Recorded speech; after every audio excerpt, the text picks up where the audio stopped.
Alors, depuis le centre, fais-toi le film de Barack Obama qui est positionné à l'intérieur de ton premier espace. Fais exactement comme si tu le vois dans cet espace en train de faire une super introduction. Et toi, tu observes toute sa gestuelle. Regarde comment il se positionne, son visage, où il porte son regard. Écoute attentivement le débit de ses paroles, le ton de sa voix, les silences entre ses mots. Ressens ce qu'il pourrait ressentir, l'orientation de son corps, sa main ouverte qui salue la foule. Observe-le comme spectateur, dissocié, en troisième position de perception. Dès que tu sens que ta représentation sensorielle est suffisante, à ce moment précis, fais un pas dans cet espace, comme si tu envahis le corps d'Obama et que tu deviens lui. C'est la deuxième position de perception, associée à l'autre. Fais cet exercice quelques fois.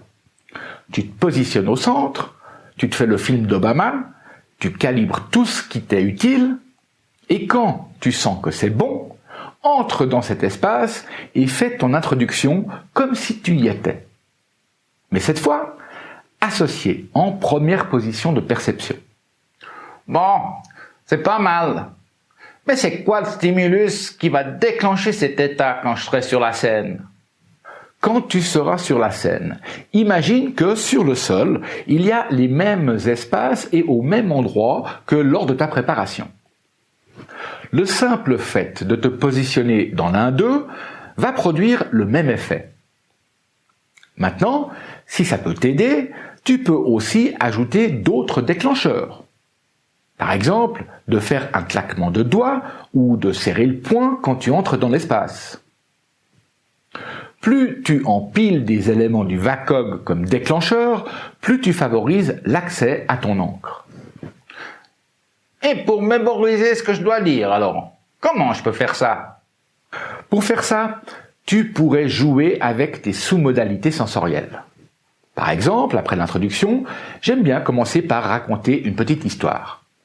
Et comme tu le sais, pour qu'une histoire accroche l'auditoire, elle devrait couvrir l'ensemble du VAC. Donc, pour m'en souvenir, positionné sur le deuxième espace, je décris une scène visuelle. Puis, sur le troisième espace, je décris la même scène sur le canal auditif. Et sur le quatrième espace, je la décris sous la forme kinesthésique. Donc, je me prépare sur chacune des positions en jouant avec les sous-modalités sensorielles. Ça marche très bien pour mémoriser facilement. Ensuite, il me suffit de revenir au centre et refaire le même processus pour chacune des scènes de mon histoire.